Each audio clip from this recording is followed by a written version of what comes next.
You sit in a cubicle on the 42nd floor in Midtown Manhattan. You color code Excel cells in a file named Project Falcon V42_Find4. You sit in a cubicle on the 42nd floor in Midtown Manhattan. You sit in a cubicle on the 42nd floor in Private Hangar in Teterboro. You decide which of the 3 largest airline carriers will cease to exist by Monday morning. The blue light of the Bloomberg terminal hits the desk. You type the ticker symbol for a mid-market manufacturing firm in Ohio. You copy historical EBITDA figures into a blank spreadsheet. You press F2. You check the sum of the operating expenses. The coffee in the paper cup is cold. You change the font of the headers to Arial 10. The time on the bottom right of the screen is 2:14 a.m. Did the VP even open the attachment? You save the file to the shared drive. You walk to the printer. The paper is warm. Wall Street Oasis data shows first-year investment banking analysts work an average of 80 hours per week. Bulge bracket firms pay a first-year base salary of $110,000. You tell yourself that formatting these 400 rows is the necessary friction of a discounted cash flow valuation. You tell yourself that the $30 seamless dinner allowance makes the cubicle feel like a trade. You open a 120-slide PowerPoint presentation. You move a logo 3 millimeters to the left. You update the league tables to show your firm at the top for healthcare M&A. You call the associate at 11 p.m. He tells you to rerun the sensitivity analysis for a 7.5% interest rate. Wall Street Oasis data shows the average tenure of a junior investment banker is 1.8 years. Heidrick & Struggles reports private equity exit opportunities increase total compensation by 40%. You sit in the back of an Uber Black. You do not look at the buildings passing by.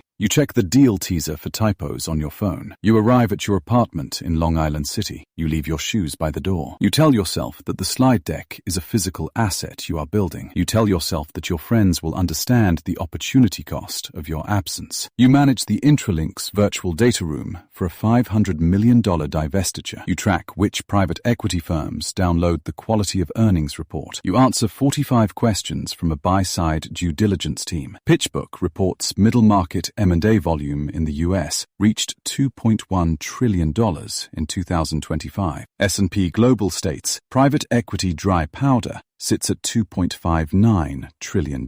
You sit in a Midtown conference room with 3 Kirkland & Ellis attorneys. You watch the clock move from 2 p.m. to 6 p.m. No one offers you water. You check the buyer list. 2 firms drop out. You mark the spreadsheet in red. You call the managing director. He does not pick up. You tell yourself that managing the flow of information is where the real leverage lives. You tell yourself that the VP title is a license to stop doing the math yourself. You sit across from a CFO in a glass office in Chicago. You point to a line in the letter of intent regarding the earnout period. An SRS Acquium report places earnouts in 25% of private company acquisitions. The median earnout period is 3 years. The CFO shakes his head. You wait 4 seconds before speaking. Do you price the asset or his fatigue? You offer a 10% increase in the strike price for the management options. The CFO looks at the table. You write a number on a notepad. You slide it across the wood. He picks it up. He puts it in his pocket. You tell yourself that people are just variables with high volatility. You tell yourself that the silence in the room was a tactical win. You walk to the elevator. You check your heart rate on your watch. It is 65 beats per minute. You spend 4 hours at a steakhouse in Greenwich. You listen to a CEO talk about his competitors. You do not take notes. You mention a 14x EBITDA multiple for a recent tech exit. The CEO stops eating. You suggest a merger would eliminate $40 million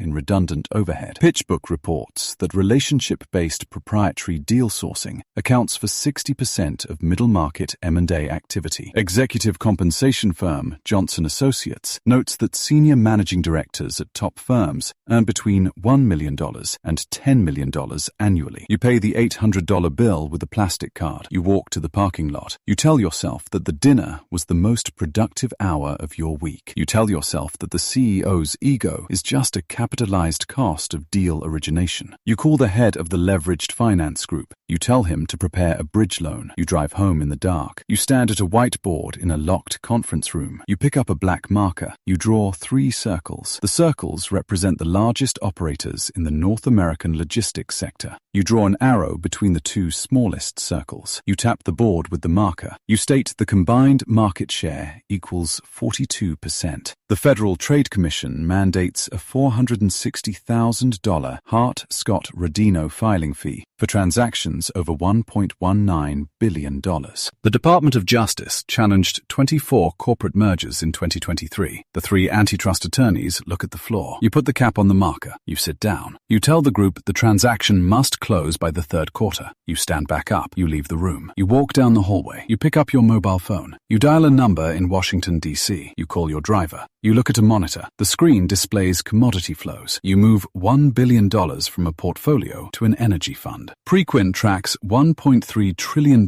in assets inside infrastructure funds. You do not use a mouse. You speak into a headset. You authorize the purchase of a lithium mine in Nevada. PitchBook records $1.1 trillion in transaction volume between nations in 2024. You walk to the window. The park is a rectangle. You sit in the chair. You wait for the message. It arrives. You delete the email. You pour a glass of water. The room is quiet. A $14 billion merger is announced on the television. You do not turn up the volume. You look at a list of names on a digital tablet. The top 10 M&A advisors globally handled $2.4 trillion in deal volume in 2025. You swipe left on the name of a commercial bank. You swipe right on the name of a sovereign wealth fund. BlackRock's assets under management exceed $10 trillion. The temperature in the room is 68 degrees. You put the tablet on the desk. You look at the sky through the glass. The sun is at the horizon. You do not move. You stand up. A young man enters the lobby. He wears a suit that fits poorly at the shoulders. He holds a black messenger bag with both hands. He looks at the security desk. He looks at the floor. He stands near the elevator bank. Do you remember the ticker symbol for that manufacturing firm in Ohio? You walk past the glass doors toward the street. You do not look at the elevator bank. You step into the back of a car. The door closes without a sound. The young man steps into the elevator. The doors slide shut. The system continues to operate, whether you are watching it or not.